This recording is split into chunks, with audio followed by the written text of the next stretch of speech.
my definition of legacy, impact, and even success in my 20s, incredibly different when I got into my 30s and very much now in my 40s.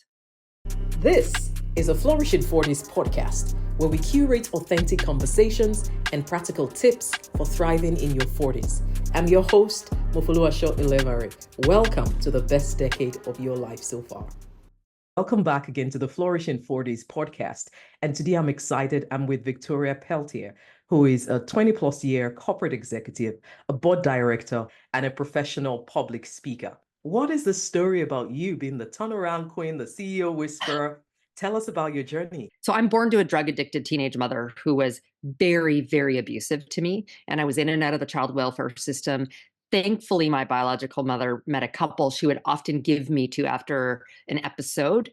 And that woman of the couple asked Julie, my biological mother, at one point, please let us take her from you. They saw what she was going through, what I was going through. And so I was adopted. So out of the abusive environment I was in, however, lower socioeconomic position. My dad was a janitor, my mom a secretary. I never had to worry about having food or clothing, but there was not much else. So I started working at 11 to buy the extra stuff that my friends had at school. And then by 14, I was already the assistant manager of a shoe store that I worked at. I graduated high school at 16 and went off to university, and I worked in a bank while I was in a contact center. So very flexible for my school schedule. And I got promoted up through the ranks exceptionally quickly. Again, I was maybe 4 or 5 months in an individual contributor role before I was in a leadership role in the banking environment. So at 24, when I got recruited to be the chief operating officer for a large BPO, which is a business process outsourcing environment, it was because I had large contact center operations experience in two of Canada's largest banks. And this company was predominantly contact center with large banking clients. So I ticked a number of the boxes, yet it was a very big stretch role for me because I had exceptional operations experience. But in that capacity, I was leading every function of our business except for finance. So technology, HR, our sales, our client management, our quality teams. So those were new for me. But that for me, I love, and then I loved the business to business environment, and I've stayed there ever since. So the turnaround queen comes as a result of the fact that I am often the person tasked with turning around distressed businesses or market units or divisions of companies.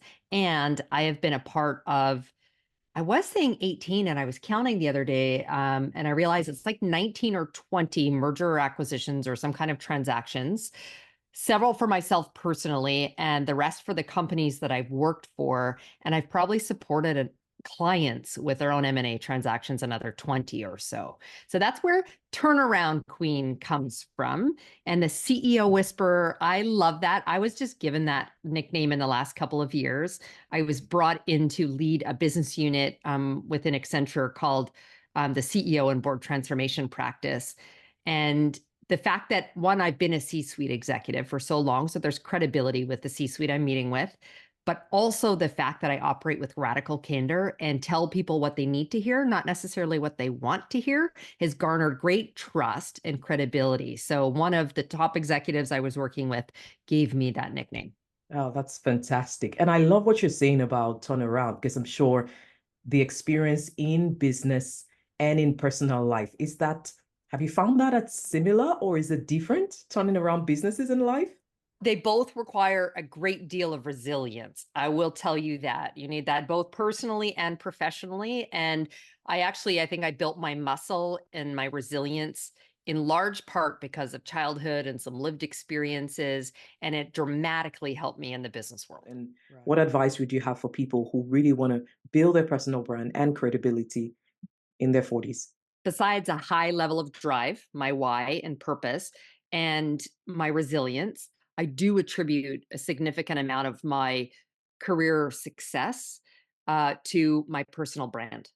And I don't think I had the like vernacular for it when I started it, but when I moved into that business environment, like we needed to find a way to differentiate ourselves, and not just as an organization, but the people that were pairing off with our prospective clients. So that's where it developed. And for me, it's been brand is so important, and it has become even more so, particularly sort of post COVID in the digital world. Now, your brand needs to exist IRL, as my younger one says, in real life and not just in a digital platform, but it needs to be more than just who you work for and what it is that you do. And I find people stall and stop. They think, okay, because I put my LinkedIn profile up and around all the education and experience I have doing this thing in this industry and maybe for this company, that's it. But no, it is so much more than that. Mm. That's the foundational element. The next part is like, who are you as a human? What makes you unique? Your interests, your values, your passions. That's a hook that just starts to build a connection with someone that you can then grow. And the next part is what makes you different from others. So I talked about being radically candid and telling people what they need to hear. Now, that's a differentiator for me, very much so. So figure out what that is in the sea of people who do what you do. How do you stand out among them? Create that differentiation. And the last part is start with the end in mind, legacy and impact. What do you want to be known for? Now, what I will tell your listeners is that is one thing that I very much think is going to evolve and change over time. My definition of legacy, impact, and even success in my 20s, incredibly different when I got into my 30s and very much now in my 40s. Mm. So tell us a bit about that, because yes, we all go on that transformational journey. We know more now than we did then. And usually with my audience, one of the conversations we have is, you're in your 40s. It's not midlife yet. Okay. I don't want to hear that word. But yes, things have changed or are changing. The stories you used to tell yourself in your 20s are probably different from your 30s and now in your 40s. So, what is a story you used to tell yourself, and what is a new story now? Well, there's two. I'll try to be fast. The first one was around how I needed to show up. I felt I needed to wear a mask. I was not going to demonstrate significant emotion, and I certainly was not going to show any vulnerability. And that gave me the nickname I found in my late 20s of the Iron Maiden. That is not who I am. My best friend calls me Turtle, tough exterior, very resilient, but soft and marshmallowy on the inside.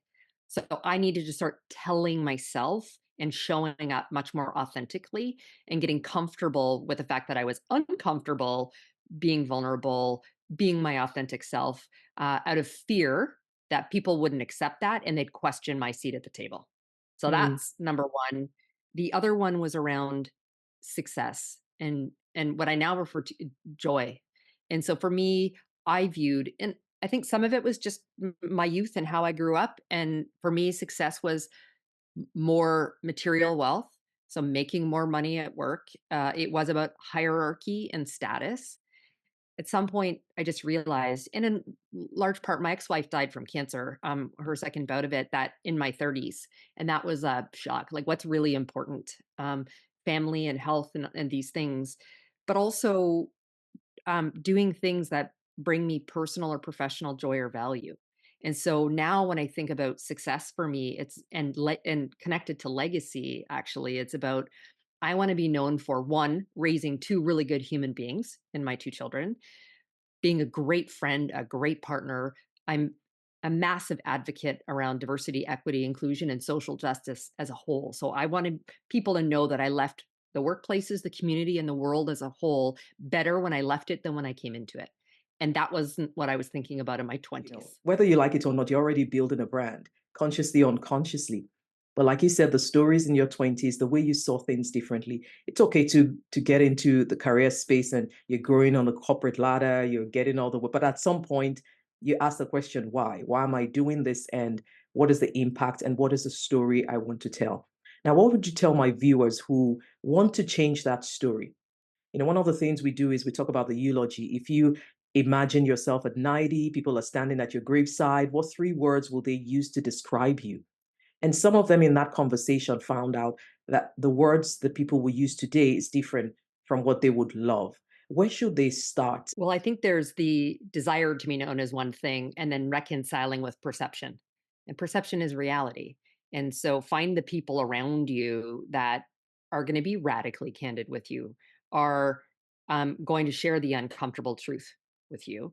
And then you need to be strategic and intentional about how you change not only the perception, but in some cases, it's going to be the reality. So for me, Iron Maiden that I was nicknamed is what, like, I did not want to be known as that. So I had to very consciously pivot, almost over rotate. And as I said, it also meant doing things that was uncomfortable for me. At that point, showing vulnerability and emotion was a big part of that. The way in which I engaged with people, stop being all business all the time and focus on a relationship. And so I tell your listeners to operate with strategic intentionality. After one, you gain clarity around what you want to be known for, and two, do an audit of people around you who are going to be honest with you. People sometimes want to settle once they're getting into that mid 40s and almost early 50s. So, what is it that gives you the drive to keep going?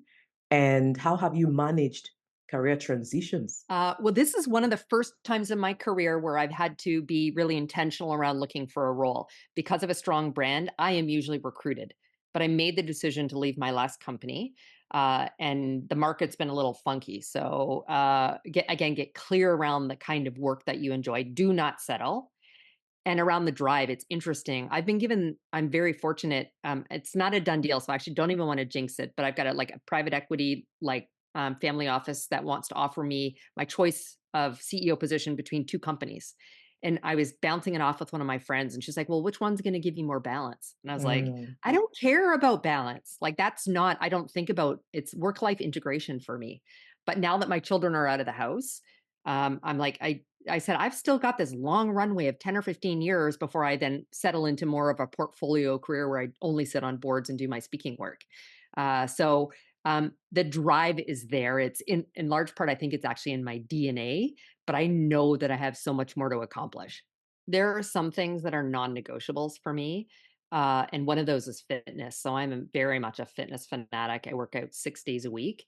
And so start my day with that, and that just sets me up. That's the time where I listen to podcasts. I'm very reflective around the days past, the days ahead, and I get my body, keep it in shape. And so I block my calendar so people are not booking me for early morning meetings, so that I have time to go to the gym, come home, and be showered and look somewhat presentable for some of the calls that I'm on.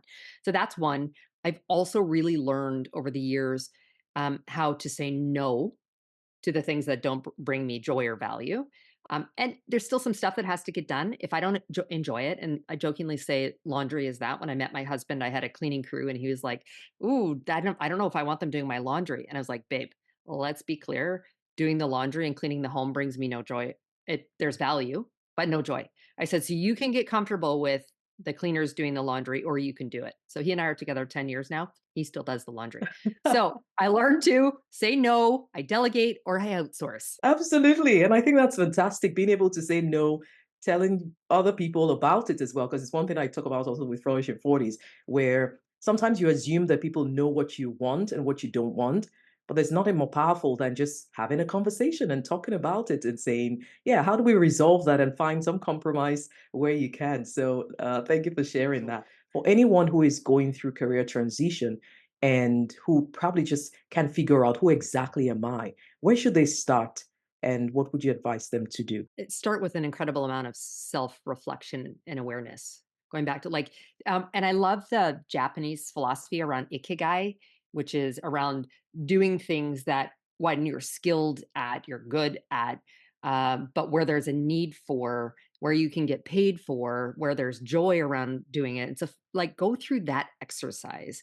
And I want to clarify, I mean, we need to put food on the table. So I think it's okay, for your listeners to recognize you might need to make a compromise in the short term to be working and to have income coming in. And that is okay. And don't feel guilty for doing it. Give yourself some time and capacity to continue to look for the role that brings you the kind of joy and excitement. I live by the 80-20 rule, right? 80% of the days I get up, I want to be excited about going into work and the work that I'm doing, the impact I'm going to have there. 20% is going to be stuff that just has to get done that maybe I can't delegate or outsource or say no to, or people maybe that you don't enjoy. But that 80-20 is the right sort of number for me. And so find out what that is for you and then seek it out. And by the way, go broad, network, network, network from a so I'm always networking from a place of, and I'll steal this from the book Never Eat Alone by Keith Ferrazzi, from a place of generosity and not greed. So I'm building a network now so that it's there for me later, not just now when I need it. And so I Absolutely. do it from a place of genuine connection and relationship building. Down. Do you have down moments at all? And how do you get yourself back up? I I do, but not for long. That's good. So I'm the type of person who is very quick to an emotion, whether it's happiness, anger, sadness, whatever it is. But I also come down exceptionally quickly. And so for me, I have two people in my life that are my people, and that I'm not I don't write journals. I don't need vision boards and all those kinds of things. I like to process. So my husband and my best friend Jen are the two people that hear a lot about what's going on, and I I don't I don't always I'm not even seeking their advice. Sometimes it's just the process of like verbal diarrhea, getting it out. And particularly when I'm having one of those down moments, they're the people I'll go to. Just the ability to dialogue with them helps me dramatically. And then I get back to, okay, what was my goal, my objective? How am I getting there? And yet still giving myself permission to fail. Absolutely. I love that. And I think it's a high level of self awareness as well to know when you're down and what you need to do to get yourself back up. And for some people, it's the support around you. For some, it's the processing. For some, maybe it's their journaling or taking a walk, whatever works. Everyone should find that. And, but like you said, bring joy. I think life is too long to spend it being miserable or staying in a job where, you just find it frustrating. Make up your mind quite early, find help where you can, and yeah, enjoy the life that God has given. So, what's in store in the year for you? What are you working on? 2024 is going to be an amazing year. Besides turning 48 in a couple of months and Woohoo! now very much claiming that I'm in my late 40s, um, I've been in career transition, but I'm very close to accepting a new CEO position. So that's exciting. I have written two books, one of which was released last month on personal branding. And I have another one around leadership and culture that will come out in the summer. And both of my children are going to be coming to visit in the next couple of months. They're living back in Canada where they were going to school as I live down here in the south part of the United States. Let's talk about your book. So, what are the strategies you share in that book, and where can our listeners find it? Yeah, it's called Influence Unleashed: Forging a Lasting Legacy Through Personal Branding. So in it, I talk about some of what I've shared with you already around the fact that I believe there's those sort of four foundational areas of what you do, your subject matter expertise, your storytelling, what makes you you, what makes you different, and legacy and impact. I talk about how to measure those things as well, so you know whether it's successful against achieving goals and objectives and knowing your audience. And there's one piece in there too that I think is really important. I talk about what I refer to as the acts of engagement, doing your personal brand and doing it effectively. Some of this work requires a number of things. One, courage. Again, you're going to ask people things you might not want to hear. You're going to need to, take intention to change or pivot or do some things. You also need to be comfortable with both vulnerability and authenticity, because those are critically important to building a real personal brand. You're not a character on stage, so it very much needs to be, authentic. So I shared that in part because I wrote two books because I couldn't decide between the two topics, and I am not good at being idle. So while I was in career transition, I'm like, now's the time. Let's get this done. And there's so many people in career transition, and this is very, very important to career success. And I saw people falling down, so I decided to write it. They can find it on my website, which is Pelletier.com, or it's carried in all the Amazon platforms in all formats. I'm more of an audiobook girl than physical, so you can find it in physical, ebook, or audiobook. Well, it's been a pleasure, Victoria, having you on the platform. Thank you, all our listeners. I hope you've learned one or two things from Victoria. Please go ahead and check her website and the books as well. You'll find them on every platform where books are sold. And if you have any questions, feel free to share that in the comment section. Hope you have a great day and continue to flourish in everything you do. Thank you for joining us, Victoria. Bye. Bye.